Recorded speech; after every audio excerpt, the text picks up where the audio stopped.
শুভ সকাল সবাইকে আমন্ত্রণ জানাচ্ছি মেরিল মিল্ক সোপ বা রাঙা সকাল অনুষ্ঠানে। সুন্দর একটি দিনের প্রত্যাশা নিয়ে আজকের আয়োজন শুরু করছি। আজও আমাদের সঙ্গে সফল একজন অতিথি প্রথম ঘন্টায় থাকছে এবং দ্বিতীয় ঘন্টায় সঙ্গীত আয়োজন রয়েছে। আমরা আপনাদের সঙ্গে রয়েছি, আছি আমি লাবণ্য এবং সেই সাথে রয়েছে আমি রুম্মান। দর্শক শুভ সকাল এবং আমার পক্ষ থেকে আপনাদের জন্য সুন্দর দিনের প্রত্যাশা। লাবণ্য, শুভ সকাল। শুভ সকাল, কেমন আছো?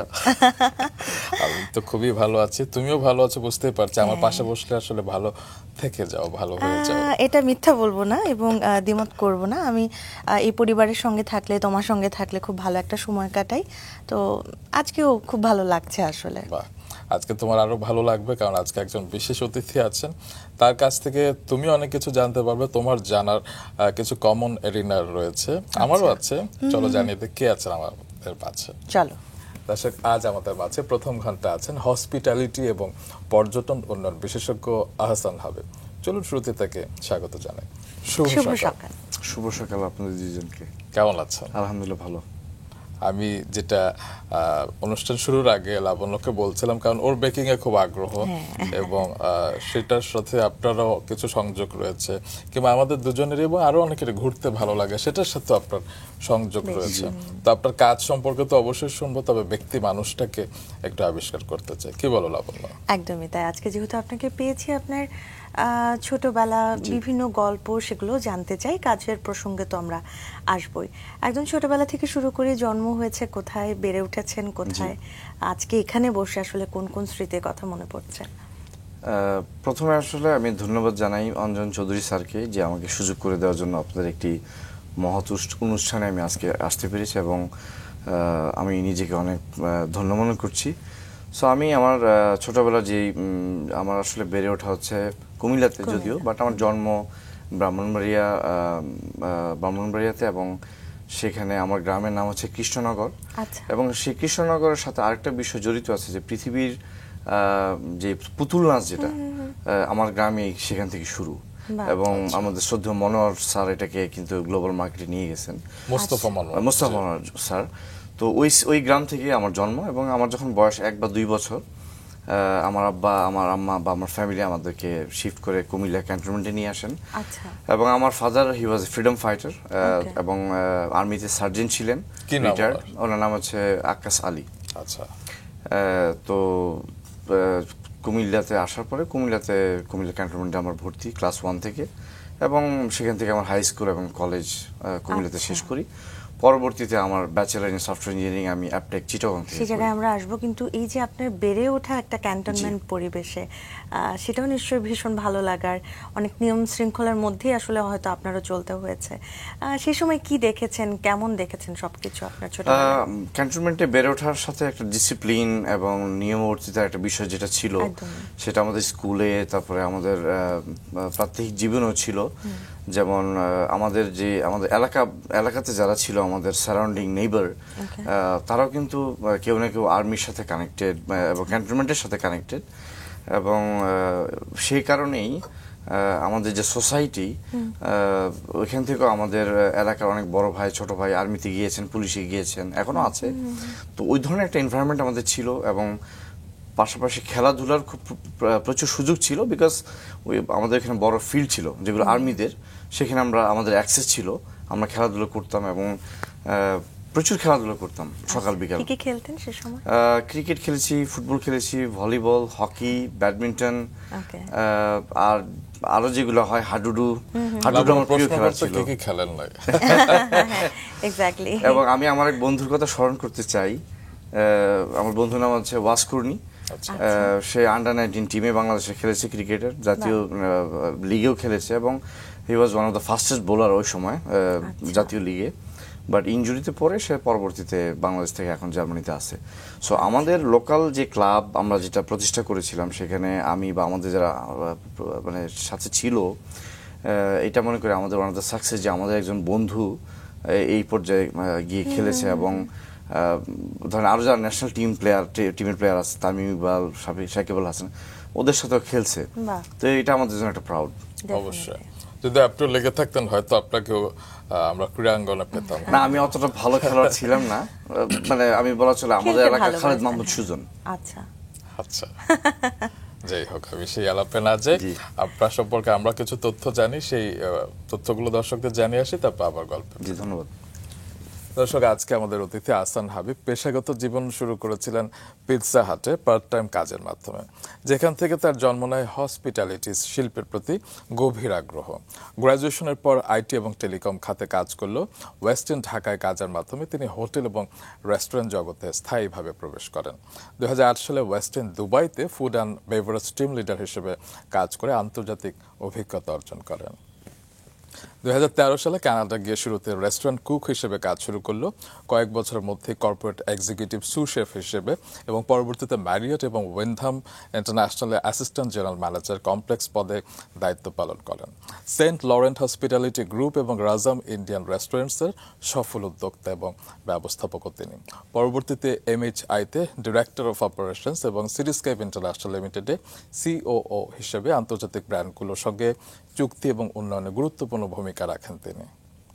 সিটি অ্যান্ড গিলস, IUBAT এবং ঢাকা বিশ্ববিদ্যালয়ে আমন্ত্রিত হয়ে শিক্ষকতা করেছেন তিনি। হসকন গ্লোবালের প্রতিষ্ঠাতা এবং CEO হিসেবে হায়াট এবং অন্যান্য প্রকল্পে পরামর্শ দিয়েছেন। বর্তমানে এই প্রতিষ্ঠান নিয়ে তিনি ব্যস্ত সময় পার করছেন। চলুন তার কাছে আবারও ফিরে। অনেক ব্যস্ত মানুষকে আমরা আজকে নিয়ে এসেছি, শুনবো অনেক কিছু। একটু জানতে চাই যে শুরুতে একদম ছোটবেলায় তো অনেক শান্ত ছিলেন, পরবর্তীতে দুষ্টু হলেন কি করে? আমার যতটুকু আমার স্মৃতি এখনো আমার আছে, সেটা হচ্ছে যে আমি টিল ক্লাস 5 পর্যন্ত অনেক মানে শান্ত এবং ভদ্র ছিলাম। কিন্তু 5-এর পরে I was very much engaging in sports, তারপর হচ্ছে সাইক্লিং। এবং ক্লাস 5-এ আমার ফাদার আমাকে একটা সাইকেল কিনে দিয়েছিলেন, এবং একটা ডিল ছিল যদি আমি পাস করে 6-এ উঠতে পারি then I will get the cycle. তো ওই সাইকেলটা ছিল আমার একটা বন্ধুর মতো। এবং পাশাপাশি আমার ছোট ভাই ছিল 2 বছরের ছোট। এই সাইকেলটা নিয়ে আমাদের ভিতরে যুদ্ধ চলতো যে কে কখন এটাকে চালাবে। আর ক্যান্টনমেন্ট এরিয়া যেহেতু, আমরা প্রচুর পাহাড়ে চড়তাম, সেখানে গিয়ে আমলকি পারতাম, পেয়ারা পারতাম, পাহাড়ি পেয়ারা, এগুলো একেবারে ডিফারেন্ট, একটু টক টক টেস্ট। সো আমরা স্কুলের পরে পাহাড়ে উঠতাম, স্কুলের পাশে কাঁঠাল বা আরো যে ফলমূল থাকতো, পেয়ারা, এগুলো নিয়ে আমরা মজা করতাম। ইটস ভেরি স্পোর্টিং ক্যারিয়ার মানে আমাদের স্কুল জীবন। এবং আমার যারা বন্ধু বান্ধব ছিল তারাও স্পোর্টসের সাথে কানেক্টেড ছিল, যার কারণে আমাদের আড্ডা অথবা ধরেন যে আমাদের এঙ্গেজমেন্ট স্পোর্টসকে ঘিরে ছিল বিশেষ করে। এবং আমার পরবর্তীতে ম্যাক্সিমাম বন্ধুরাই এখন দেশের বাইরে সেটেল আমার মতো, কেউ ইউকেতে, কেউ জার্মানি, কেউ কানাডায়। এবং আমাদের ওই এলাকার যারা সিনিয়র ছিল, সিনিয়র ভাইয়েরা, তারাও এস্টাবলিশ ইন ডিফারেন্ট সেগমেন্টে আছে বা ক্যারিয়ারে। তো সেইখানে একটা সুন্দর পরিবেশ ছিল যে স্পোর্টিং। আমাদের সিনিয়র ভাইরা আমাদেরকে এনকারেজ করতো যে কিভাবে স্পোর্টসের সাথে এঙ্গেজ থাকা যায়। কিন্তু বাবা তো সেনাবাহিনীতে কর্মরত ছিলেন, তো ব্যবসায়ী কেউ ছিলেন পরিবারে? হ্যাঁ, আমার ফাদার 2005-এ রিটায়ার্ড করে আর্মি থেকে, এবং তারপরে আমার মামা এবং আমার আব্বা একসাথে করে আমরা রেস্টুরেন্ট বিজনেস শুরু করে 2005-06 এর দিকে কুমিল্লাতে। এবং এখনো সেখানে সেই রেস্টুরেন্ট আছে ভিন্ন নামে, বাট এই রেস্টুরেন্টের ওনার ছিল আমার খালু মিস্টার শফিক ভুইয়া। আমি শুনেছি যে এই রেস্টুরেন্টটা অনেক বছর পুরনো। জি জি, এবং খুব ফেমাস, নাম করা ছিল, ক্যাফে স্টার নাম ছিল। তো ওই রেস্টুরেন্টকে আমার আব্বা এবং আমার মামা তারা এটাকে লিজ নিয়ে আমার খালু থেকে রান করতো। It was the prominent restaurant in that area, Comilla cantonment. এবং আমি আমার ছোট ভাই আবার তখন যখন স্কুলে পড়ে, হাই স্কুলে, আমার আব্বাকে মামাকে আমরা সাপোর্ট করার জন্য আফটার স্কুল অথবা বন্ধের দিন আমরা সেখানে গিয়ে হেল্প করতাম। স্পেশালি আমি আমার ভাই হয়তো যেটা ক্যাশ ম্যানেজমেন্ট যেটা করা সেটা করতাম। এবং মোস্ট অফ দ্য টাইম তখন তো আসলে ক্রেডিট কার্ড বা ডেবিট কার্ডের প্রচলন ছিল না, ক্যাশ বিজনেস হতো। So it was very necessary to put someone from the family member to prevent the stealing. তো সেক্ষেত্রে অনেক অভিজ্ঞতা তৈরি হয় মানে ট্রেডিশনাল যে রেস্টুরেন্ট বিজনেস সম্পর্কে। এবং পরবর্তীতে যখন পিৎজা হাটে জয়েন করি, it was very new in Bangladesh, that kind of restaurant in Bangladesh. এবং আমার এখন মনে আছে যে দ্য ফার্স্ট ইন্টারভিউ যার সাথে ছিল আমার, he was Indian guy, mister Amit, and still I think he's my mentor, and he influenced me a lot to become a hospitality professional. এটা কত সালের কথা বলছেন? এটা 2005-এর কথা বলছি। আপনি তো তখনও স্টুডেন্ট, মানে স্টুডেন্ট অবস্থায় আসলে পিৎজা হাটের সঙ্গে যুক্ত হওয়া। তো আমি বলবো যে আমার লাইফ টাইমে যদি কেউ মেন্টর থাকে বা বাংলায় গুরু বলি, it would be start with Aku Chowdhury. And maybe আপনারা হয়তো তাকে চিনেন, he is a very famous guy. তো আক্কি চৌধুরী আসলে আমাকে সুযোগটা করে দিয়েছিল to join with the pizza hut, and later on there is a lot of মানে সিনিয়র যারা ছিল আমাদের, ওনারা আমাকে ইনফ্লুয়েন্স করেছে, তাদের নাম আমি মেনশন করতে চাই। One of them is Morshed Elahi, he is also very famous figure in the hospital industry. And পাশাপাশি বলবো যে পরবর্তীতে আমি যখন পিজা হাটে যে ট্রেনিংটা আমাকে তারা দেয়, এবং আমার যে ট্রেনার ছিল উনি মারা গেছেন, খায়রুল বাশার রানা, তো ওই ট্রেনিংটা আজকে আমাকে তৈরি করতে সাহায্য করেছে to become a successful hospitality professional. আমার এই জায়গায় একটু খুব জানতে ইচ্ছা করছে, মানে মোটামুটি আমরা পড়াশোনা থাকা অবস্থায় একটা প্ল্যান করি যে আমরা আসলে কোন প্রফেশনে যাব, অথবা পরিবার থেকেও একটা আইডিয়া করিয়ে দেয় যে হ্যাঁ তাদের একটা ইচ্ছা থাকে যে তুমি আসলে কোন প্রফেশনে যাবে। তো আপনার কি বাবা মার কোনো এরকম ইচ্ছে ছিল কিনা, বা আপনি তখন ভাবছিলেন কিনা যে আপনি আসলে এই প্রফেশনেই আসবেন? না, নরমালি যেটা হচ্ছে যে আমার কাজিনও আর্মিতে ছিল, অফিসার, ফিমেল, সঙ্গত কারণে নাম বলছি না। তো এবং আমার ফ্রেন্ডস আছে আর্মিতে এখন, এবং আমাদের যেই নেইবারহুডে আমরা বেড়ে ওঠা এখনো অ্যাটলিস্ট 20-25 জন আর্মি পুলিশে আছে, এবং আমার যারা ক্লাসমেট অনেকে এখন আর্মিতে পুলিশে আছে। তো আমাদের একটা ট্রেন্ড ছিল যে আর্মিতে বা পুলিশে যাওয়া, বাট আমি কখনো অ্যাপ্লাই করিনি, এবং আমার ইচ্ছা ছিল যে আমি একটু ভিন্ন কিছু করব। সো পিজা হাটে যখন আমি আসার পরে আমার টোটালি ধারণা চেঞ্জ হয়ে যায় যে আসলে এই ফাস্টফুড ইন্ডাস্ট্রি বা ইন্টারন্যাশনাল চেইন রেস্টুরেন্ট এটা আসলে একটা ভিন্ন জগৎ। পিজা হাটেও কেন হুট করে আসলেন, ওটার কি কোনো গল্প আছে? জি, কারণ আমি আসলে তাদের একটা অ্যাডভার্টাইজমেন্ট ডেইলি স্টার দেখতে পাই, আমি অ্যাপ্লাই করি, এবং ইট ওয়াজ ভেরি লুক্রেটিভ যে পিজা হাট লোগো, সেটা আমাকে অ্যাট্রাক্ট করছে। দেন আই অ্যাপ্লাইড, এন্ড তারা আমাকে কল করে, আমি ইন্টারভিউ ফেস করি, এবং আমরা তখন জয়েন করি, এবং ইট ওয়াজ এ ভেরি এক্সাইটিং তখন, ইয়াং বয়স এবং নতুন একটা ব্র্যান্ড। তখন তো পিৎজাও বাংলাদেশে মোটামুটি নতুন, জি জি, মানে আগেও ছিল বাট ইন্টারন্যাশনাল স্ট্যান্ডার্ডে ছিল না। এবং আমি মনে করি যে আক্কু চৌধুরীকে আমি মনে করছিলাম যে হি ইজ এ ফরেনার। আপনি বলছিলেন আক্কু চৌধুরীকে দেখে আপনার ফরেনার মনে হয়েছিল। তারপরে সেখানে আপনি যখন কাজ করতেন, তার আগে তো সফটওয়্যার ইঞ্জিনিয়ারিং এ পড়াশোনা করতেন। জি, অ্যাকচুয়ালি ইটস ভেরি ইন্টারেস্টিং যে আমি আফটার কমপ্লিশন মাই সফটওয়্যার ইঞ্জিনিয়ারিং, আমার প্রথম job, it was very short time, maybe 3 month, আমি জয়েন করেছিলাম দ্য ডেইলি দিনকাল in Tejgaon as a system engineer. Okay, but আমি মনে করছি যে এটা নট মাই কাপ অফ টি, এবং আমি ভেরি মুভিং পারসন, আমি বসে থেকে কাজ করতে পছন্দ করি না। এন্ড আই থিঙ্ক যে পরবর্তীতে আমি দেখলাম যে হসপিটালিটি ইন্ডাস্ট্রি যেখানে মুভিং থাকে বেশি, mobility and operation department specially. তো পিৎজা হাটে যখন আমি কাজ করলাম, আই ফাইন্ড মাই সেলফ যে really I am passionate about this industry, এবং আমি ড্রিম করলাম যে I want to build my career in this industry. এবং পরবর্তীতে পিৎজা হাটের পরে আমি ওয়েস্টিনে জয়েন করি। পিৎজা হাটে কতদিন ছিলেন? Around 1 year। আচ্ছা, তারপর ওয়েস্টিনে কবে জয়েন করলেন? ওয়েস্টিনে এন্ড অফ 2006।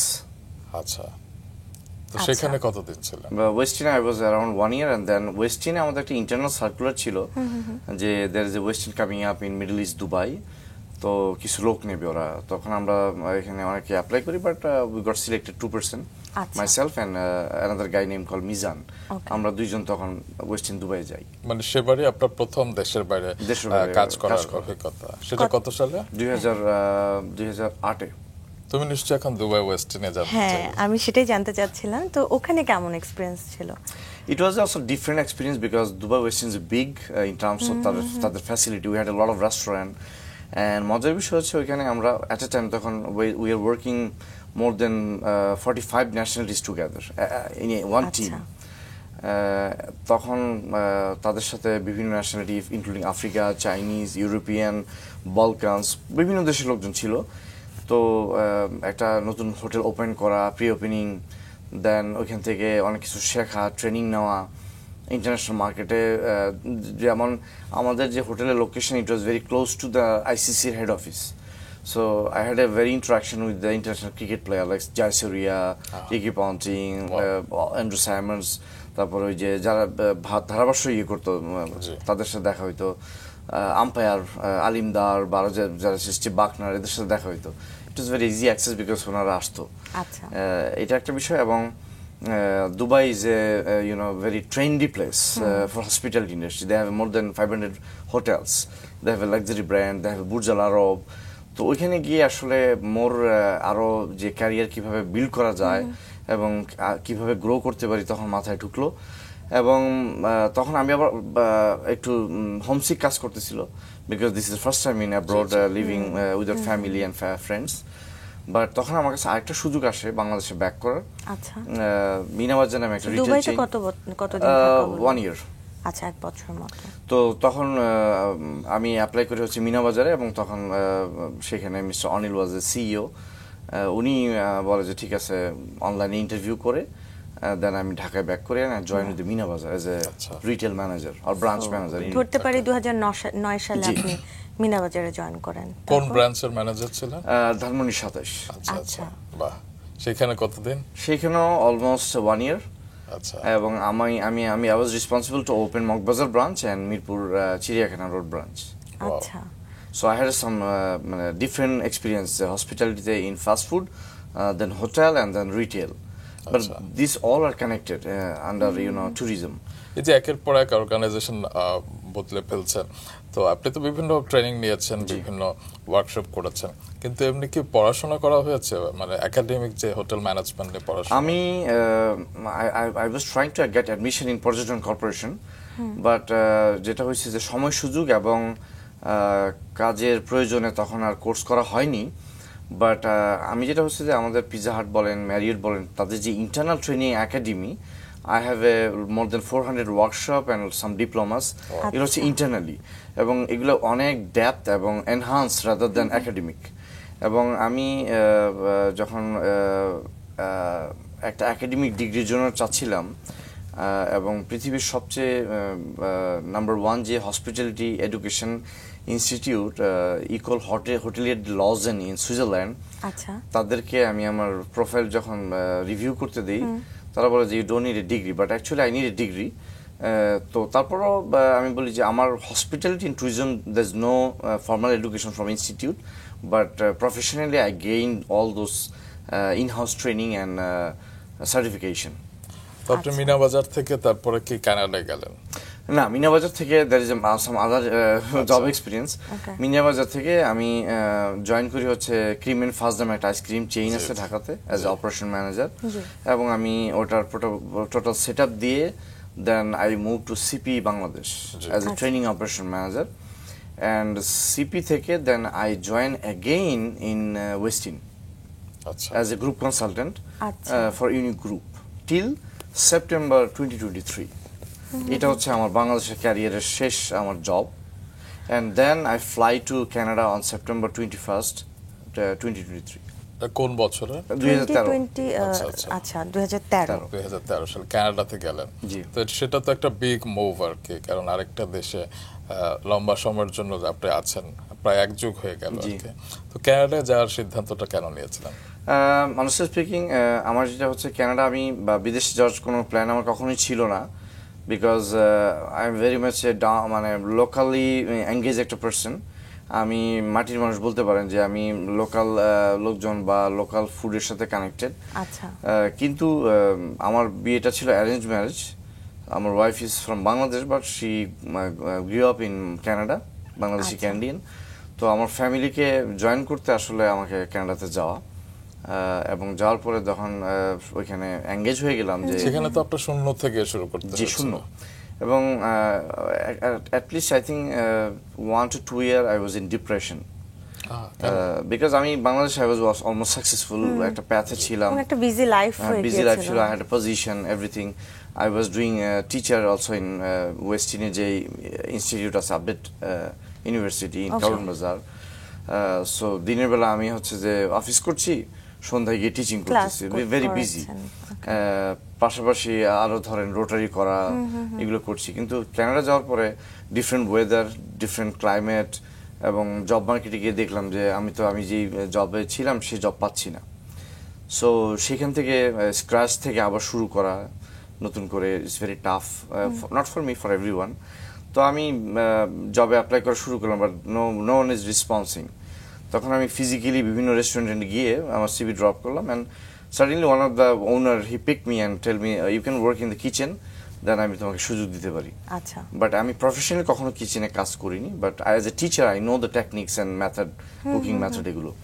এবং বাসায় আমি রান্না করছি, যে মানে আমার মায়ের সাথে বা বোনের সাথে হেল্প করা, সেটা ভিন্ন জিনিস।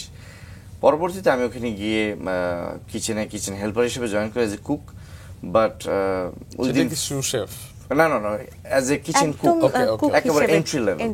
আচ্ছা, বাট উইদিন শর্ট টাইম আমি গেইন করি যে নেক্সট যে পজিশনগুলো থাকে, যে কমি 1, কমি 2, 3, সিডিপি, সুশেফ, এক্সিকিউটিভ সুশেফ, এবং latest I was corporate executive sous chef. Cook হিসেবে কাজ করতে গিয়ে একটু বেগ পেতে হয়েছিল, কারণ একদম যেহেতু ওইখানকার কালচার হিসেবেই তো মনে হয় কালচার ট্রেডিশন ফলো করেই তো রান্নাগুলো করা হতো, তো সেটাও কি আলাদা করে আপনি কোথাও ট্রেনিং নিচ্ছিলেন? না, আমি বলছি আমার কুকিং কোনো ট্রেনিং ছিল না, but I have a passion. এবং আমি যেটা করছি যে সেটা হচ্ছে যে I start with the particular section. We had a cold section, we had a seafood section, we had a steak hot kitchen, we had a salad section, এরকম, and preparation. So আমি প্রথমে কাজ শুরু করি প্রিপারেশন থেকে। So preparation থেকে শুরু করে আমার সাথে ইনগ্রেডিয়েন্টস এর একটা ইন্ট্রোডাকশন হয়, then I know the ingredients, then I go for the recipe, যে কোন ডিশে কোন রেসিপি থাকে ওটা আমি মেমোরাইজ করা শুরু করলাম। তারপরে আমি গেলাম হচ্ছে আমরা বলি লাইন বলি, যেখানে থেকে আমরা খাবারগুলো তৈরি করে আমরা ওয়েটার বা ফ্রন্ট অফ হাউসে যারা থাকে তাদেরকে দিই। ওইখানে পরে একটা স্টেশন করে যখন কাজ শুরু করতে পারলাম, তখন then the management promote me as a chef de partie. আমি কেন প্রশ্নটা জিজ্ঞেস করলাম, আপনি আসলে এমন ভাবে গল্পটা বলেছেন, আমার মনে হয় দর্শকরা বলবে এত স্মুথলি আসলে কাজগুলো, কিন্তু আপনাকে যে আসলে অনেক স্ট্রাগল করতে হয়েছে, একদম ইনিশিয়াল একদম শুরু থেকে শুরু করতে হয়েছে বলতে হয়। তার মানে এখন আপনি রান্না বান্না পটু হয়ে গেছে। তারপর ওইখানে কুক থেকে তারপরে সুশেফ। জি, এন্ড দেন আমি আর পরবর্তীতে আবার ব্যাক করি আমি ম্যানেজমেন্টে, অপারেশন। এবং যেটা হচ্ছে যে আমি আমার হাত অনেকবার বার্ন করেছি, আমার আঙ্গুল কেটেছি, বিকজ অনেক সময় যখন রাশ আওয়ার থাকে তখন খুব সুইফট এবং ফাস্ট কাজ করতে হয়, মানে স্পেশালি প্রিপারেশন এরিয়াতে আমরা যখন ধরেন ফিশ কাটিং করা অথবা সালাদ কাটিং করা, স্টেক কাটা, there is lot of things, আপনার নাইফের কাজ ইউজ আছে। এবং যতই সতর্ক থাকা হোক, বাট আপনার একটু আঙ্গুল কাটবে, এবং এই কাটা আঙ্গুল নিয়ে আমাদের কাজ করতে হয়। জি, তো আপনি যে ডব্লিউ ম্যারিয়ট এবং ওয়েনথাম হোটেলে আপনি কাজ করেছেন, সেই অভিজ্ঞতা শুনবো। আমি যখন কিচেন থেকে ট্রান্সফর্ম মাই কি বলে নলেজ ইনটু বা অপারেশনাল যে ডিউটি ছিল আমার ওয়েনথাম বা ম্যারিয়টে, সেখানে মোস্টলি এটা হচ্ছে অপারেশনাল জব, যে কিভাবে আমরা টিম ম্যানেজ করতেছি, রিটার্ন অফ ইনভেস্টমেন্ট দেখতেছি, training and development, customer satisfaction index দেখছি, এবং সর্বোপরি হোটেলের ম্যানেজমেন্ট। মানে there is some areas I was responsible, specially আমি বলবো অপারেশন, বাট অপারেশনের ভিতরেও there is a lot of department is connected, specially আপনার হচ্ছে যে রুম ডিভিশন, বিকজ হোটেলের মেইন এলিমেন্ট হচ্ছে রুম। তো রুম ডিভিশন যারা টিমে কাজ করতো তাদেরকে প্রপারলি ট্রেন করা, দেন কিভাবে আমরা রাশটাকে হ্যান্ডেল করব যখন অকুপেন্সি হাই থাকবে, ফ্রন্ট অফিস ডিপার্টমেন্টকে লিড করা, check in check out on time. So that is lot of responsibility and you are not sitting in the office. So আমরা যেটা হচ্ছে 10% আমরা অফিসে বসতাম in our duty hours, and rest of the time হচ্ছে floating in everywhere. Maybe আমি sometime in restaurant, sometime in front office, sometime in the room, sometime in the laundry. So it's very much যে আপনি একটা পুরা শিপকে captain হিসেবে নির্দেশনা দিচ্ছেন, এবং there is not limited work responsibility. Sometime আমি নিজে লন্ড্রি করতেছি, which is maybe different in Bangladesh scenario, but in Canada even I'm a GM, I'm responsible to do anything. যে জায়গাটায় ছিলাম ম্যারিয়ট এবং উইন্ডামে আপনি কাজ করছিলেন, তখন সেখানে কেমন কতদিন থাকা হলো, বা তারপরে আসলে কি ভাবছিলেন কি করবেন? আমি যেটা বলছি যে I was entrepreneur also in Montreal. I had a restaurant business, Rasam, Indian fine dine in Montreal, এবং সেটা কোভিডের পরে আমি আসলে সোল্ড আউট করে দিই। বাট আমি ম্যারিয়টে ছিলাম 2021 পর্যন্ত, এবং 21 পরে আমি ম্যারিয়ট ছেড়ে দিই, এবং এখন আমি ব্যস্ত সময় পার করতেছি আমার হসকন যে কোম্পানি, গ্লোবাল হসকন গ্লোবাল, সেই কোম্পানির থ্রুতে কনসালটেন্সি, এবং সেটা কানাডাতে আমরা করেছি, বাংলাদেশেও করছি লাস্ট 12 বছর ধরে, এবং মিডল ইস্টে আমাদের কিছু ক্লায়েন্ট আছে। এই যে চেইন রেস্টুরেন্ট একটা পরিকল্পনা বা এসওপি তৈরি, এগুলোর বিষয় যদি একটু জানতে চাই। এগুলোতে আপনি কিভাবে নতুনত্ব এনেছিলেন? বিশেষ করে এসওপি যে বিষয়টি, সেটা হচ্ছে স্ট্যান্ডার্ড অপারেটিং প্রসিডিউর। আপনারা জানেন যে বিভিন্ন যে চেইনগুলো রেস্টুরেন্ট রয়েছে, ধরেন ন্যান্দুস, কেএফসি, পিৎজা হাট, তাদের নিজস্ব একটা গাইডলাইন থাকে যে কোন ফুডটা কিভাবে কুক করা হবে, দ্য কুকিং মেথড, কিভাবে সার্ভ করা হবে, কিভাবে প্রিজার্ভ করা হবে, এবং সর্বোপরি টিম মেম্বার কিভাবে কাজ করবে, দ্যাটস এ গাইডলাইন। আমি যদি এক কথায় বলি, এটা হচ্ছে সেই প্রতিষ্ঠানের জন্য একটা বাইবেলের মতো কাজ করে। তো আমরা যারা নন ব্র্যান্ড, যাদের এই জিনিসটা নাই, সেটা তৈরিতে আমরা হেল্প করি। এবং কেউ যদি ইনভেস্টর হয়, they want to open a hotel ও রেস্টুরেন্ট, সেক্ষেত্রে মার্কেট স্টাডি অথবা ফিজিবিলিটি স্টাডি করতে হয় যে এই প্রজেক্টে ইনভেস্ট করলে কত টাকা প্রফিট হবে, এবং আদৌ মার্কেটে এই প্রোডাক্ট চলবে কিনা, বা এই বিজনেস বা এই ব্র্যান্ড চলবে কিনা, সেটা নিয়ে আমরা সার্ভিস দিই। দেন আমরা রিক্রুটমেন্ট অথবা আর্কিটেকচারাল ডিজাইন হসকন থেকে।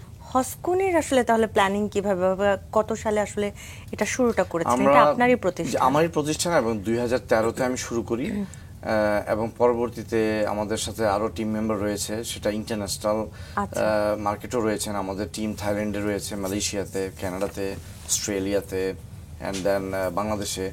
এবং ওয়ান অফ মাই মানে আমাদের একজন কনসালটেন্ট, ওনার নাম আমি নিতে চাই, বিকজ আমি আজকে যা হয়েছে আমার ক্যারিয়ারে, ওনার অনেক রোল এবং ওনার মেন্টরশিপ আমাকে হেল্প করছে to reach this level.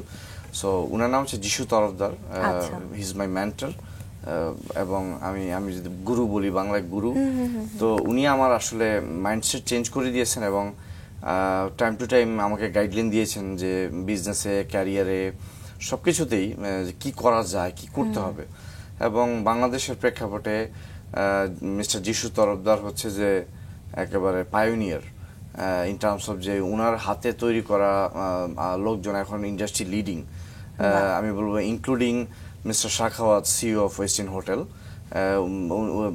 Mister Shakhawat তো তৈরি ফ্রম মিস্টার যিশু তরফদার। সো আমি প্রাউড ফিল করি যে যিশু তরফদারের মতো ব্যক্তির সান্নিধ্যে আমি এসেছি, এবং এসে আমি আমাকে এনলাইট করতে পেরেছি। এবং আমার মতো আরো অনেকেই আসলে উনার গাইডলাইন এবং মেন্টরশিপ নিয়ে they are very successful in Bangladesh and also in international market. এবং আপনি আরো অনেক বিখ্যাত ব্যক্তিত্বের সান্নিধ্যে এসেছেন। আমি যদি ফেসবুকে আমি একাধিকবার দেখেছি আমাদের বর্তমানে যে অন্তর্বর্তীকালীন সরকার প্রধান উপদেষ্টা ডক্টর মোহাম্মদ ইউনূস, তার সাথেও আপনাকে আমি একাধিকবার দেখেছি বিভিন্ন সময়। তো শুনবো সেই অভিজ্ঞতাগুলো। ডক্টর ইউনূস স্যারের সাথে আমার পরিচয় প্রায় 15 বছর আগে, এবং স্যারকে আমি মন্ট্রিয়ালে পেয়েছি, খুব কাছাকাছি, প্যারিসও পেয়েছি, প্যারিসও গিয়েছিলাম, দেন ঢাকাতে পেয়েছি। এবং স্যারকে যে জিনিসটা আমি দেখেছি, বা স্যার যখন বিভিন্ন ইউনিভার্সিটিতে বা কনফারেন্সে স্পিচ দিয়েছেন, আমি নিজে বলতে পারি যে আমার চোখ দিয়ে ঝরঝর করে পানি পড়ছে, যে আই ফিল প্রাউড যে আমি belongs to that country and that person, doctor Yunus. এবং আমার আসলে এখন না, অনেক আগে থেকে ড্রিম ছিল যে আমি ওনাকে দেখতে চাই দেশের একটা বিগ রোলে, যাতে উনার এক্সপার্টাইজ দেশ নিয়ে দেশকে উন্নত করতে পারে। বিকজ উনি শুধু not only Nobel laureate, but উনি একটা গ্লোবাল ইনফ্লুয়েন্সার। উনি শত শত হাজার হাজার মানুষকে ইনফ্লুয়েন্স করেছেন টু বিকাম এ এন্টারপ্রেনার, এবং উনি এই সোশ্যাল বিজনেস কনসেপ্ট দিয়ে not only Bangladesh, Europe, America, Canada, Africa, including ইন্ডিয়াতেও উনি কিন্তু আর্থসামাজিক অবস্থা চেঞ্জ করেছেন। এবং আমি বলবো যে আমরা যদি উনাকে প্রপার ইউটিলাইজ করতে পারি ইন ফিউচার অলসো, বাংলাদেশ অনেক বেশি বেনিফিটেড হবে। এবং উনাকে আমি বলবো যে উনার সাথে যদি কেউ 10 মিনিট সময় স্পেন্ড করে, এবং তার সেই কথাগুলো যদি ধারণ করতে পারে, যে উনি যে কথাগুলো বলতেছে, anybody can change his life, because ওনার কাছে যে সূত্রগুলো আছে উনি হয়তো আমাদেরকে দিচ্ছে, বাট ইটস আওয়ার রেসপন্সিবিলিটি যে সূত্রগুলোকে কাজে লাগিয়ে টু বিকাম সাকসেসফুল। এবং স্যারকে আমি অনেক কাছ থেকে দেখেছি, উনি একজন খুব ডিসিপ্লিন একজন person, very down to earth, এবং মানে ওনার সম্পর্কে আসলে বললে দিন শেষ হয়ে যাবে। বাট আই এম ব্লেসড যে ওনার সান্নিধ্য পেয়েছি, এবং উনি আমাকে যথেষ্ট আদর করেন। এবং মানে ওনার সাথে আমি প্রচুর সময় কাটিয়েছি। যেহেতু অনেক বিখ্যাত ব্যক্তিত্ব আপনাকে আদর করেন এবং আপনি তাদের সান্নিধ্যে আসতে পারেন, তো আপনি যে সেক্টরগুলো নিয়ে কাজ করতে চান বাংলাদেশের অনেক জায়গায় তো আছে, যেমন আমরা যখন কক্সবাজারে যাই এত বিশ্বখ্যাত একটা জায়গা, কিন্তু আমরা সেখানে গিয়ে প্রায় হতাশ হয়ে যাই, কারণ আমরা অনেক সময় যে নোংরা পানি কিংবা হয় না যে পর্যটন বিষয়গুলো বলতেই অনেকে হয় ভাবে যে রেস্টুরেন্ট কিংবা হোটেল, হ্যাঁ এর বাইরেও তো ইনফ্রাস্ট্রাকচার একটা বিষয় আছে। তো এই বিষয়গুলো নিয়ে একটু শুনবো, ট্যুরিজম নিয়ে শুনবো। আপনি ট্যুরিজমের সাথে কবে যুক্ত হলেন? আমি যখন কানাডায় যাই, আমি পাশাপাশি আমি যখন জব করছিলাম, আই ওয়াজ স্ট্রাগলিং, তখন আমি দেখলাম যে কানাডা কিভাবে তাদের ট্যুরিজমকে ডেভেলপ করছে, এবং আস্তে আস্তে আমি সেখানকার tourism council, tourism development organisation তাদের সাথে ভলান্টিয়ার হিসেবে কাজ করা শুরু করি। এবং পরবর্তীতে ইউরোপের কিছু সংস্থার সাথে আমি কানেক্টেড হই। আমি কিছু অর্গানাইজেশন যারা ট্যুরিজম ডেভেলপমেন্ট নিয়ে কাজ করে, তারপর ইন্টেলেকচুয়াল পিপল যারা প্রফেসর, তাদের সাথে নেটওয়ার্কে যুক্ত হই এবং ট্যুরিজম কীভাবে ডেভেলপ করা যায় সেটা নিয়ে আমি কাজ করা শুরু করি। এবং আমি বাংলাদেশে ফ্রিকুয়েন্টলি আসা যাওয়া করতাম। আমি বাংলাদেশ ট্যুরিজম ইন্ডাস্ট্রির যারা কর্ণধার ছিলেন, বা ধরেন ট্যুরিজম মিনিস্ট্রি, ট্যুরিজম বোর্ড, পর্যটন কর্পোরেশন, তাদের সাথে কথা বলেছি যে কিভাবে আমাদের দেশে ট্যুরিজমকে আমরা প্রপেল করতে পারি, একটা স্ট্যান্ডার্ডে নিয়ে যেতে পারি। এবং সেখানে অনেক বাধা রয়েছে এবং আমাদের সদিচ্ছার বা স্কিলের অনেক ঘাটতি রয়েছে। আমার যেটা মনে হয়, যদি কারেন্ট গভর্নমেন্ট বা ফিউচার গভর্নমেন্ট যারাই রয়েছেন, তারা যদি পর্যটনকে একটু ফোকাস করে, আমরা থ্রু পর্যটন এমপ্লয়মেন্ট রেটকে কমানো, আনএমপ্লয়মেন্ট রেটকে কমানো, স্কিল ডেভেলপ করা, ফরেন রেমিটেন্সকে এনহান্স করা, পাশাপাশি আমাদের কান্ট্রি ইমেজকে বিল্ড করা। Because tourism itself is a umbrella, এবং ট্যুরিজমের নিচে হচ্ছে সবগুলো এলিমেন্টের বসবাস। এবং under tourism there is a lot of elements. One of the element is hotel and restaurant, but there is other element. আমাদের ট্রান্সপোর্টেশন ব্যবস্থা, আমাদের ভিসা ব্যবস্থা, আমাদের এখানে স্যানিটেশন ব্যবস্থা, ফুড হাইজিন, এবং প্রচুর এলিমেন্ট রয়েছে যেগুলোকে আমাদেরকে আন্ডার ডেভেলপমেন্ট প্রোগ্রামের মাধ্যমে সেগুলোকে ডেভেলপ করতে হবে, বিউটিফিকেশন করতে হবে, ডেস্টিনেশন ডেভেলপমেন্ট করা, কন্টেন্ট তৈরি করা ফর দ্য আপনার বাইরের লোকজন যারা আসবে, through social media and other যেগুলো প্ল্যাটফর্ম রয়েছে, প্রমোশন করা, বিদেশে যে ইভেন্টগুলো হয় ফেয়ার, সেখানে শোকেস করা। দেন আমাদের যে এম্বাসিগুলো রয়েছে বিভিন্ন দেশে, সেই এম্বাসিগুলোকে কাজে লাগিয়ে কিভাবে বাংলাদেশকে প্রমোট করা যায়। এবং বাংলাদেশে we are not going to develop Las Vegas or Bangkok. আমরা যেটা চাই, আমরা ইকো ট্যুরিজমকে নিয়ে কাজ করতে চাই, এবং ইকো ট্যুরিজম হচ্ছে আমাদের জন্য best product for the tourism development. এবং আমি যখনই যারা ট্যুরিজম বিশেষজ্ঞ রয়েছেন, যারা অলরেডি ক্যাম্বোডিয়া, মালয়েশিয়া, ভিয়েতনামকে ডেভেলপ করেছেন, তারাও তাদের অভিমত ব্যক্ত করেছেন যে only eco-tourism is favorable for Bangladesh tourism development. But আমাদের এখানে যেমন টাঙ্গুয়ার হাওর রয়েছে, সুন্দরবন রয়েছে, সেগুলোকে যদি প্রপার প্ল্যানিংয়ের আওতায় এনে ফ্যাসিলিটিস ব্যবস্থা করে সেগুলোকে রান করা যায়, সেখানে এমপ্লয়মেন্টের ব্যবস্থা হবে এবং ট্যুরিস্ট আসবে। এখন যেটা হচ্ছে, বাংলাদেশে যারা ট্যুরিস্ট আসতেছে দে আর মোস্টলি বিজনেস ট্রাভেলার, বাট মানে সত্যি অর্থে যে ট্যুরিস্ট যেটা, সেই ট্যুরিস্ট আমরা পাচ্ছি না, এবং ইটস জিরো, অ্যাকচুয়ালি জিরো। সেক্ষেত্রে আমি বলবো যে ডক্টর ইউনুস কুড বি আমাদের tourism ambassador for development, because ওনাকে বিশ্ব চিনে। এবং আমাদের যে এভিয়েশন মিনিস্ট্রি এবং ট্যুরিজম মিনিস্ট্রি, তাদের একটা বিগ রোল এবং রেসপন্সিবিলিটি তাদের আছে। তারা যদি সেই ক্ষেত্রে ইনিশিয়েটিভ নেয়, we can actually contribute at least 1 to 3% in GDP growth for Bangladesh. এবং আমরা জানি যে, আমরা সবসময় বলি, বা এখন বিভিন্ন কনফারেন্সে, ইভেন সোশ্যাল বিজনেস সামিট যেটা হচ্ছিল ডক্টর ইউনুসের ইন সাভার, সেখানে অনেক বক্তারা বলেছেন যে আমাদের এখন ইউথ হচ্ছে আমাদের পাওয়ার। যেমন 20 থেকে 25 বা জেনজেড যারা আছে, তাদের ratio is very higher compare to other age group. কিন্তু এদেরকে যদি আমরা স্কিল ট্রেনিং না দিই, তারা যদি ট্রেন না হয়, after 10 years they will be burden for the family, for the society and for the country, nation.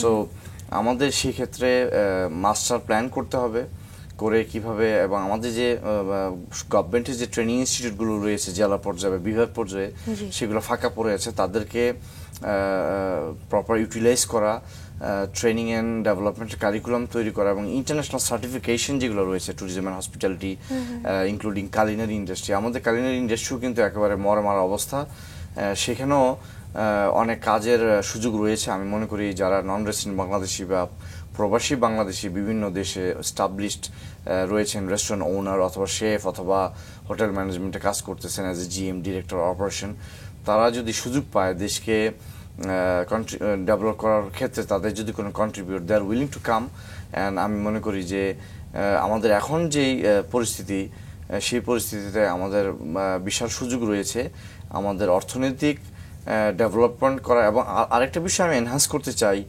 যে রেগুলার যে ইনভেস্টমেন্ট প্ল্যান রয়েছে, ফরেন ইনভেস্টমেন্ট নিয়ে আসা বাংলাদেশের পাশাপাশি ট্যুরিজম ইনভেস্টমেন্ট সামিট করে দেশে অথবা বিদেশে আমরা যদি ফরেন যে কোম্পানিগুলো আছে ট্যুরিজম সেক্টরে ইনভেস্ট করে, there is a lot of giant company like Damac, maybe there is Atlantis in Dubai, ওদেরকে নিয়ে আসতে পারি বাংলাদেশে।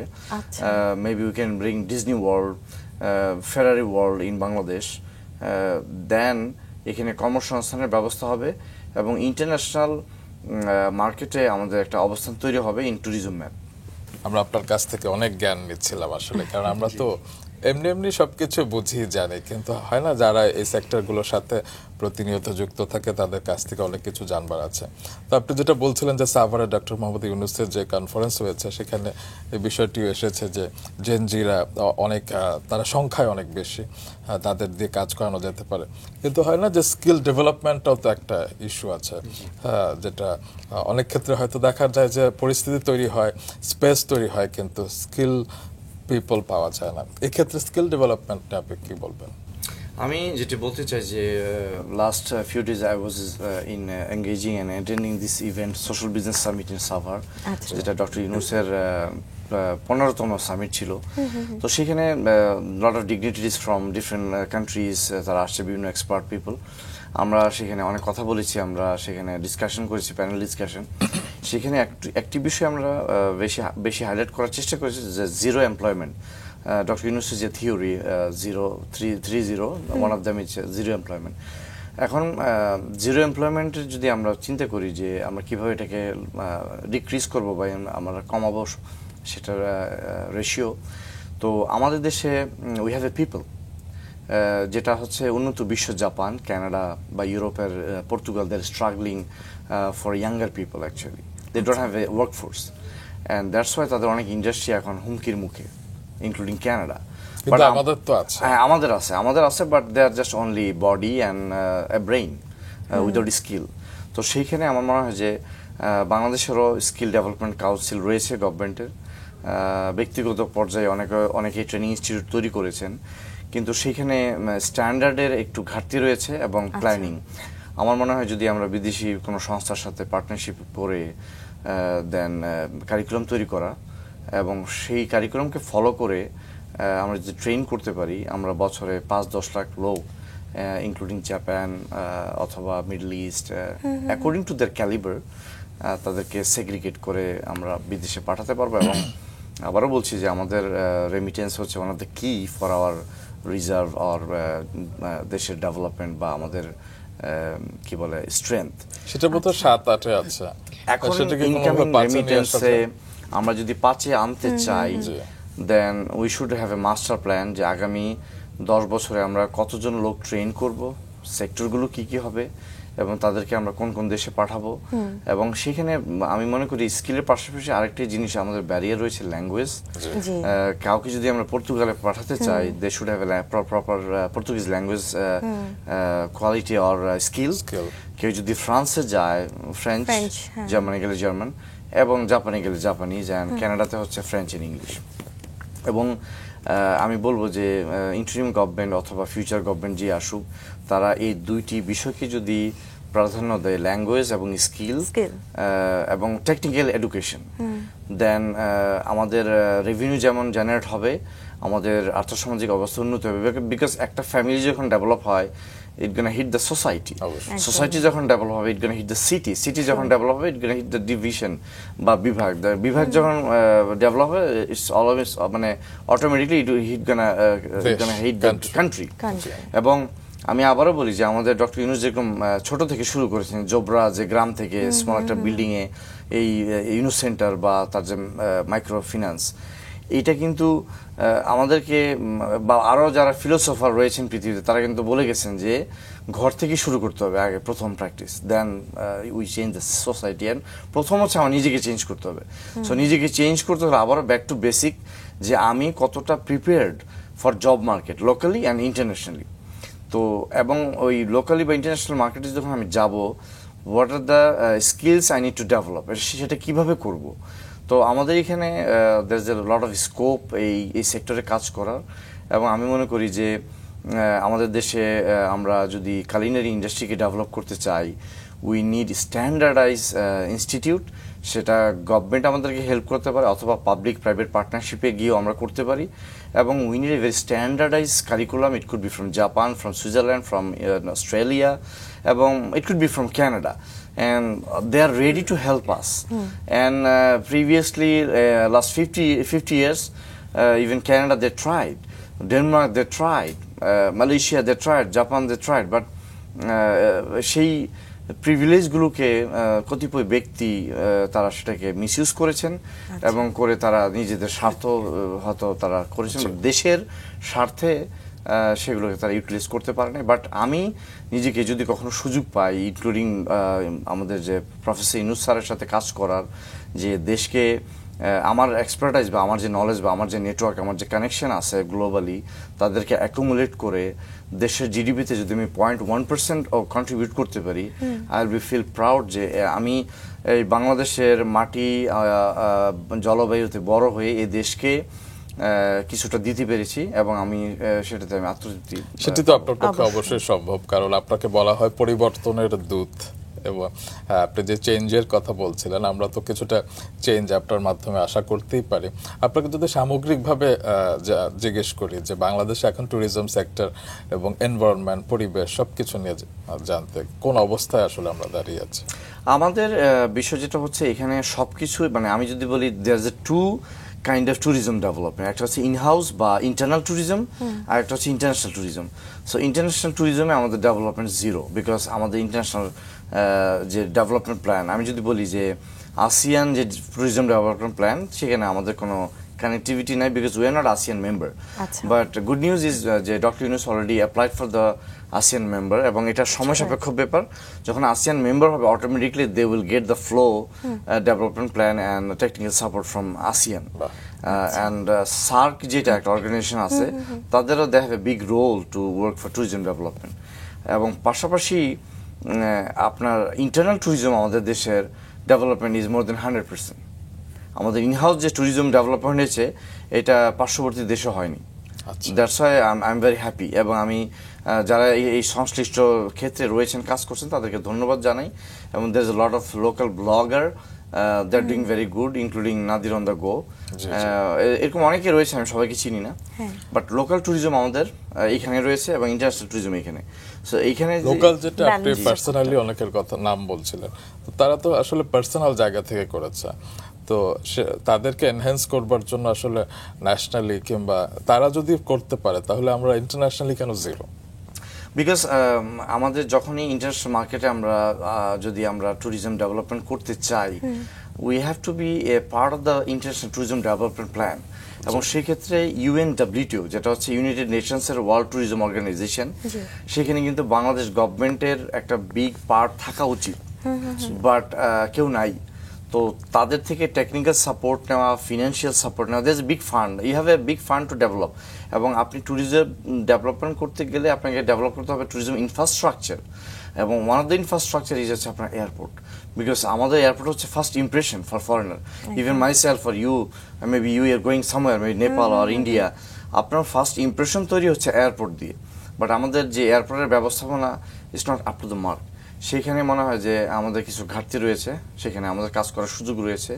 পাশাপাশি destination development, destination marketing, product development, এই বিষয়গুলো যদিও শুনতে অনেক ছোট, বাট বিগ কাজ, অনেক কাজ। এবং এই ডেস্টিনেশন ডেভেলপমেন্টের আন্ডারে আইসিটি কানেক্টেড, মার্কেটিং বা মিডিয়ার সাথে, media is very much connected with the destination development. আপনি যদি দেখেন যে আই থিঙ্ক শাহরুখ খান হচ্ছে দুবাই ট্যুরিজম অ্যাম্বাসেডার। এখন কেন তারা শাহরুখ খানকে ট্যুরিজম অ্যাম্বাসেডার নিল? Because Shahrukh Khan is global figure, এবং শাহরুখ খানের ফেসবুকে you know the big amount of people following from different part of the world.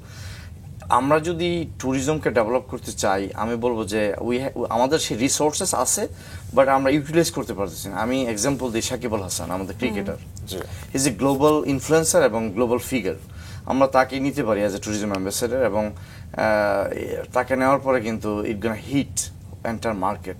এবং আপনি জানেন আমরা যারা প্রবাসী রয়েছি, আমাদের সংখ্যাও কিন্তু 2 কোটির ওপরে বিভিন্ন দেশে। সো আমরা যারা সোশ্যাল মিডিয়াতে অ্যাক্টিভ, আমরা যখন সাকিব আল হাসানের একটা পোস্ট শেয়ার করি, সেটাও কিন্তু অনেক জায়গায় ছড়িয়ে যায়, ভাইরাল হয়ে যায়। ভারত যেরকম বলিউডের সিনেমা বিশ্বব্যাপী অনেক বিস্তৃত, তার একজন শাহরুখ খানের পাশাপাশি আরো অনেকেই কিন্তু কাস্ট করতে পারে, কিন্তু আমাদের দেশে আসলে গ্লোবাল স্টার আসলে কজন? এক্ষেত্রে কি আমরা বাইরের কোনো সেলিব্রিটির? অবশ্যই অবশ্যই। জি, ইভেন আমি দুবাইয়ে তো অনেক তারকা আছে, তারা যেহেতু শাহরুখ খানকে নিয়েছে, বাংলাদেশেও কি সেরকম গ্লোবাল কোনো? আমি যদি আমাকে কেউ বলে, এবং আমি যদি সুযোগ পাই কখনো যে ট্যুরিজম ডেভেলপমেন্ট নিয়ে কাজ করার, আমার সুযোগ হয়েছিল প্রিভিয়াসলি, বাট সেটা হয়তো পুরোপুরি সাকসেসফুল হয়নি due to lot of problem. আমি বলবো যে জেনিফার লোপেজ অথবা শাকিরা অথবা মেসিকে আমরা ট্যুরিজম অ্যাম্বাসেডর হিসেবে নিতে পারি, এবং তাদেরকে অনবোর্ড করার ক্ষেত্রে আমাদের সবচেয়ে বড় যে প্যাথ হয়ে ডক্টর ইউনুস। অবশ্যই আমরা তো সে আশা করতেই পারি, কি বলো? একদমই তাই। সম্ভাবনা দেখতে ভালো লাগে, শুনতে ভালো লাগে, সবকিছু হোক এটাই আমাদের প্রত্যাশা রইল। একেবারে শেষের দিকে চলে এসেছি, একটু ছোট করেই জানতে চাই, আসলে বেশ অনেক বছর আগ থেকে আসলে আপনি আপনার কর্মজীবনে প্রবেশ করেছেন, অনেক এক্সপিরিয়েন্স, অনেক স্ট্রাগল রয়েছে। সো পরিবারের অনেক সাপোর্ট পেয়েছেন সে সময় এবং এখনো পেয়ে যাচ্ছেন, তাদের কথা একটু শুনতে চাই।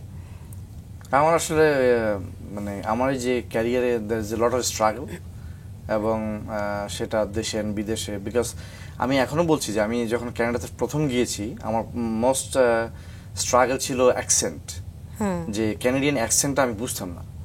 এবং আমরা তো বাংলাদেশে যে ইংলিশ বলি, আমাদের নিজস্ব একটা অ্যাকসেন্ট আছে, it's not Indian, not Malaysian also, আমাদের অ্যাকসেন্ট। তো অনেক সময় ওরা আমার অ্যাকসেন্ট বুঝতো না আমি কি বলতেছি। এটা একটা স্ট্রাগল ছিল।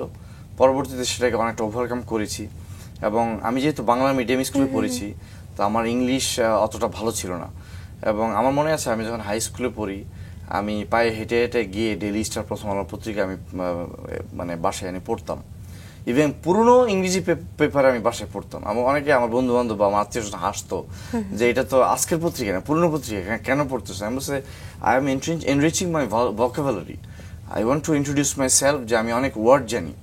সো এই যে আগ্রহ শেখার, এবং আমি বলবো না ভালো ইংলিশ বলি, বাট আমি আইএলটিএস যে স্কোর করেছি, স্কোর বলে যে আমি ভালো বলি এক্সামের মাধ্যমে।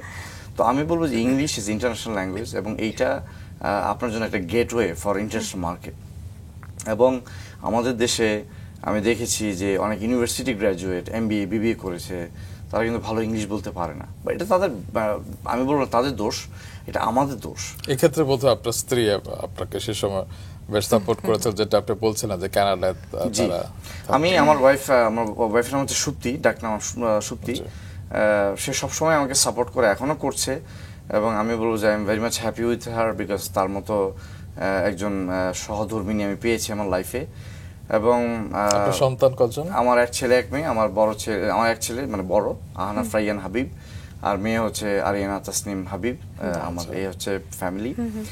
আমি আরেকটা বিষয় বলতে চাই যে পৃথিবীর সবারই ধরেন প্রিয় ব্যক্তি থাকে, তাই না? তো পার্টিকুলারলি কাউকে একজনকে বলা যায় না। তারপর আমি বলতে চাই যে আমার পৃথিবীতে সবচেয়ে প্রিয় ব্যক্তি আমার মা।